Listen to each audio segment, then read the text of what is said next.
Би бол одоо энэ газар шорооны төлөө тэмцсэн учраас хорлогдсон эх орончоо дийнэгэ гэж л ингэж боддог.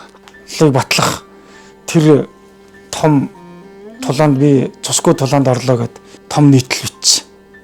Тэр нь бол баг нэг том одоо захиас байсан гэж бол.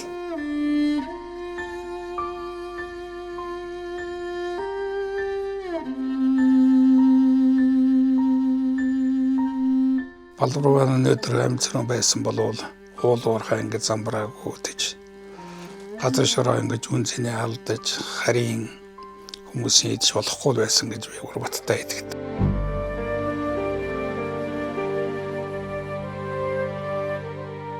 Эцэгдийн ясыг харийнхан жигчил дугаараа гутамшиг болсыг үлсэн дор тусгай бололтой тунсан юм. Ташуулар бол өөрөө эх оронч тэмцэгч Тэнгэрлэг юм яруу найрагч юм.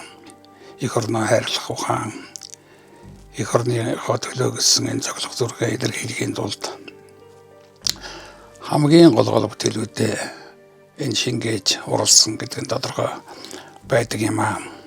Эх орон гэдэг ойлголтыг биднэрт маш сайн дархалж тарих оюунд мэдрүүлж мөн өгсөн хүн бол Очротын Ташуулвар. Манай яруу найрагт голдуу эх орон газар шороо эг нутгаан санагалцсан тэрийг дүрсэлсэн хэлбэрээр эх орны сэдвийг ижаавтай холбож ингэж дүрсэлж ирсэн бол уламжлал төв завгүй байна л да. Энийг бол Ташуулвар ирэг дээр эвдсэн гэж хэлж болно. Эх орны сэдвийг оюун санааны эх орон буюу энэ орчинг оюун санааны яруу найраг болтол нь хөгжүүлсэн, хөдөлсөн, бичсэн ийм яруу найраг. Эх орноо бид үр ачда хүлээлгэж өгнө. Өвөг дээдсээс бид эх орноо хүлээж авсан үр ачда хүлээлгэж өгнө. Туг, сүлд, тусгаар тогтнол, тулгын 3 чулуу, тулсан голомтоо өвөг дээдсээс бид хүлээж авсан үр ачда хүлээлгэж өгнө. Өвөг дээдсээс би эх орноо хүлээж авсан үр ачтаа би бүрэн бүтэн хүлээлгэж өгнө гэж байгаа. Энэ агуу том философи. Их том өв соёлоо дамжуулж байгаа энэ ариун нандин байх, бүрэн бүтэн байх энэ одоо том философи гүн ухаан. Газарт нэг шаасан гацаа аваад газараа эдгээгээд явдаг. Гэрийн буурай дээр хог хайдггүй. Дахиад дараа жил ирэхэд гэрийн буурай маань эдэгцсэн өвс ногоо ургацсан байх жишээ нь. Тэр оюун санаа дархан дагшин байх энэ одоо өв соёлыг л бид нэр дараа үедээ өгж байгаа штэ гэдэг болохоос одоо л бид нэр жаргаж л байвал энэ уул уурхай ухаж л байвал баяжж байвал дараа үедээ бид нэр онгорхой нөхөлдөх юм. Ийм идэгшгүй сорвцсан эх орноо бид нэр өвөг дээдсээс аваагүй штэ.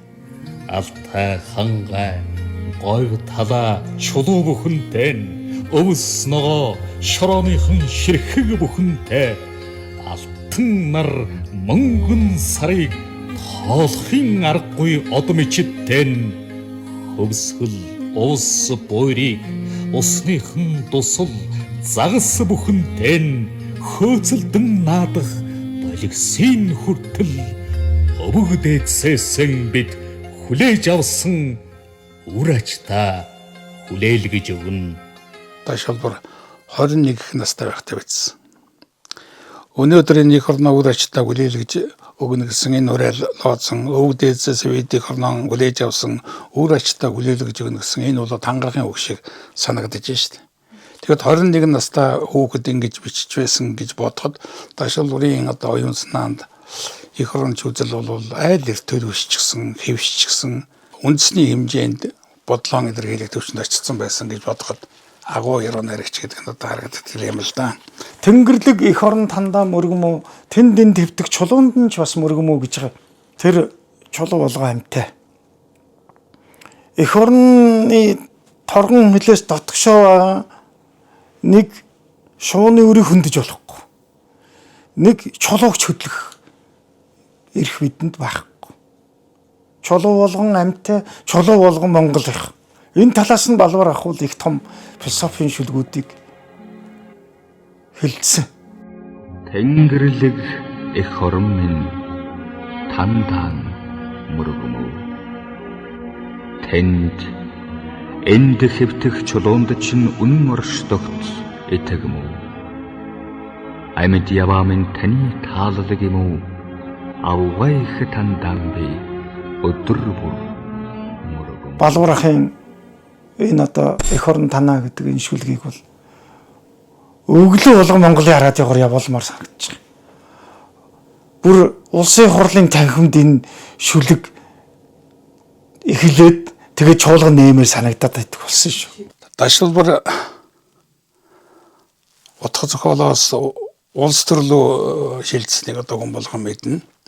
Эх орны тухай үнэхээр одоо тэр өөрийнхөө зэвсэг болсон яруу найргаар бол нийтлэлээр балууран одоо бишгүй их бичиж тэмцсэн боловч үнэхээр энэ тэрүүний дотор буцалж байсан эх орон сэтгэлгээ яг гүйцэд илэрхийлж чадахгүйсэн л да. Амьсгалах тоолондоо би тандан хүрч очимоо. Амьсан нүдэндээ чи би таныг анхаармоо. Сайн үйлээ би таны хан төлөө хиймүү. Сар муу хүйлдэвэл таны хан өмнө ичмүү.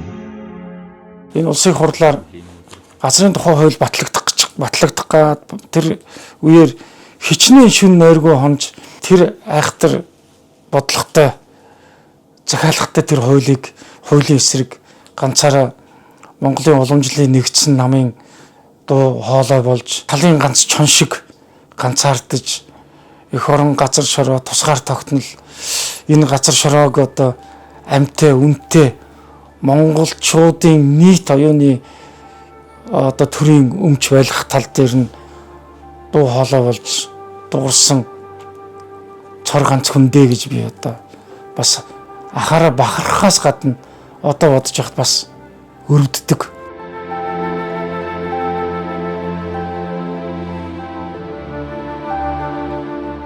Газрын төлөө дулаан хэллээ гэсэн энэ ном байгаа юм. За энийг бол ихтгэл хэлбэрээр бичээ тэр үед их хурлын гишүүдэд тарааж газрын тухай хууль батлагдахад одоо үзэж тарж байсан үе шүү дээ. Би нөгөө талын хөх чон гэдэг шүлэгч бас тэр үед бас төрсөн санагдаж байна. Сур шиг сунаж, сухай шиг улайж, эрчит дөрвөн хөлөөрөө ээрэм талыг гатулж, агт сайн мордын туурайг сулдааж, анч сайхан эрсийн хорхойг хөдөлгөж, 10 халтар нохойг замдан цувуулж, агшин бүрдээ үхэлтэй тэрсэлсэн. Би талын хөх чон. Ад үзэгдэж амьд явахын зовлон ясны яруу найрагчл яг чон шиг мэдрэн эрийн чадлаар амьддаг хээрийн хөгчөн эргчлөө туйлгүй үсэх нь яруу найрагчтай ижлээ гэж. Өөрийгөө бол би талын хөгчөн гэж тодорхойлж байна. Өөрийнхөө зан гаран шин тэр төрлөх байдлаа бол ингэж илэрхийлж томьёолж байна гэж хэлж болно. Чон бол одоо яг байгалийн өөрийн зөнгөөрөө өөрийнхөө хүч чадлаар одоо яг амьдрч байгаа тэр хэв шинжээр нь бол би амьдрахыг хүсэж байна гэдэг санаагаа илэрхийлсэн гэж хэлж болно. Өөрөөр хэлбэл эх оронч хүний хүн холбоог энэ шүлгээрээ илэрхийлсэн. За энэ шүлгээс 7 жилийн дараа 1997 онд бид цаг хугацааны чоноо хүмүүс гэдэг юм шүлэг бичсэн байдаг. За энэ шүлгэндээ юу гэж өгүүлэх вэ гэхээр яруу найрагчаас өөр хиндич өрөвдүүлээгүй чон ясны баатар шиг тулдаанд орхон тэнгэрлэг алтан нуруу дүнхийж байсан цагт Монгол чон үлэн алтан дэлхий оршиж байсан цагт Монгол чон ялна гэж. Монгол чон ялна. Энэ бол эрхчлөөгүй хэлээд байгаа юм. Тэгэхдээ яг чоны амьдралаар яг байгалийн зөв тогтлоор нь улс төрийн зөв тогтлоор нь нийгмийн зөв тогтлоор нь тэмцэх энэ давхар санааг бол одоо хэлж байгаа юм. Энэ шүлгийг завсар тайлбар хийсэн байдаг. Ийм шүлгийг манай үеийнхэн хүлээж авахгүй байна. Гэвч би ийм шүлгийг бичихийг хүсэж байна. Уншигчийн төвшөнд тохируулж тэдэнд таалагдахын тулд бичнэ гэдэг яруу найрагчийн хувьд гэмт хэрэг юм. Уншигчаасаа төрүүлж тэднийг араасаа дагуулж явах нь яруу найрагчийн үүрэг юм а гэж. Тэгэхээр үнэхээр энэ одоо олонний өмнө эх орныхоо төлөө тусгаар тогтнолын төлөө гарч тэмцэнэ гэдэг бол яруу найрагчны одоо үүрэг гэдэг энэ шүлгээрээ илэрхийлж байна л да. Анир чимээгүүд нойрсон байсан Монголын нийгмийг түүний омог бодронгүй нийтлүүд зочиос ирсэн. сэтгэл зүрхний эмзэг шархыг сэдвээсэн зоримог нийтлэл тэмдэглэлийг үнсэн зарим хүмүүс балбарч найрагч хийсэн гэлбэр нийтгэж хүн юм гэж боллоо. Гэвч тэмдэглэл нийтлэл бичүүлэх аргагүй үзгийн огтон бүргэдэг омог төгөлдөр сэтгэл нь найрагч шиг байсан. Тэр балбарын одоо яг ид 30 эдэн настай эд оргиж байсан үед үнэхээр нийгмийн амьдрал бол тийм шилжилтийн үед 90 оны хувьсгалын үе таарсан. За энэ бол нэгэрийн ташалбарын хөвд бидний хөвзийн том эргэлт байсан л да. Үнэхээр энэ үед одоо Монголыг Монголд орно авч үлдэхийн тулд яруу найрагчдыг ерөөсөн монгол хүний цоглог зүрхэнд байгаа тэр омогшол тэр их орон гэсэн газар шороо гэсэн өвгдөө зөв уламжлан хүндэлсэн энэ их нандин зүйлийн идрэл тэр үед ирэнтэй барантай хашаа шалбарж болох байсан үед бол үнэхээр үндэсний үзлэг их үү үндэсний бахаргал их үү энэ төлөө тууштай байсан одоо үгээр илэрхийлэгдсэн. Яана нэр төгшөө нэг балуурах шиг нэг 2-3 хүн байсан бол тэр айхтар хуулийг батлуулахгүй байх. Энэ одоо өнөө цагийн ухуур мөчөд энэ улс өх орныг минь одоо өрн таран хийж байгаа энэ байдлыг л сэрэмжлүүлэх гэж ганцаараа өстой нэрэ туг сүлдэн болж дуурч Монголын ард түмний өстой нөгөө өнчин хүний хоолой шиг ганцаараа л дуурсан л тал гэж би одоо бодож шархирч эмзэглэж л явдаг.